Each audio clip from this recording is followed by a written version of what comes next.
భద్రాద్రి సీతారాముల కళ్యాణానికి ప్రత్యేక పట్టు చీర సిద్ధమైంది. ఘనంగా జరిగే రాములోరి వివాహ వైభోగానికి అద్భుతమైన చీరను తయారు చేశారు సిరిసిల్ల నేత.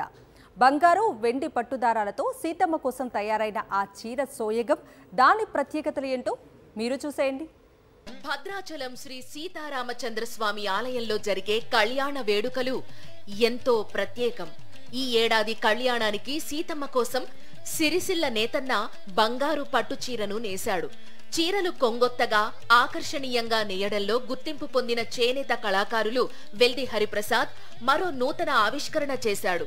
శ్రీ సీతారాముల కళ్యాణానికి మరో అద్భుతమైన పట్టు చీరను చేనేత మగ్గంపై నేశాడు. బంగారు వెండి పట్టుదారాలతో ఈ చీరను తీర్చిదిద్దారు. చీరపై సీతారాముల కళ్యాణం చిత్రాలు వచ్చేలా నేశారు.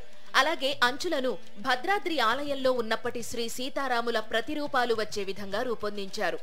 చీర మొత్తం శంకు చక్ర నామాలు కనిపిస్తాయి.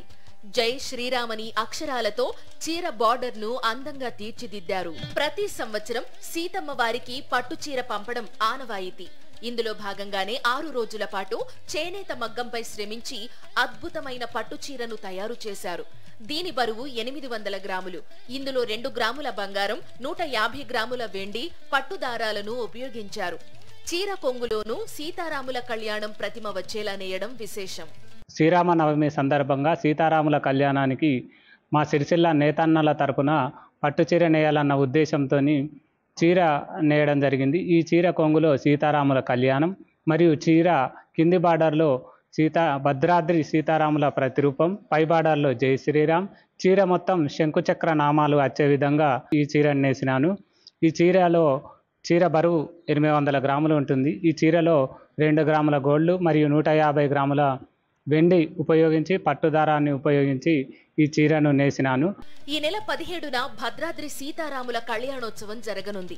ఈ చీరను దేవాదాయ శాఖ మంత్రికి చూపించి శ్రీ సీతారాముల కళ్యాణానికి అందిస్తారు.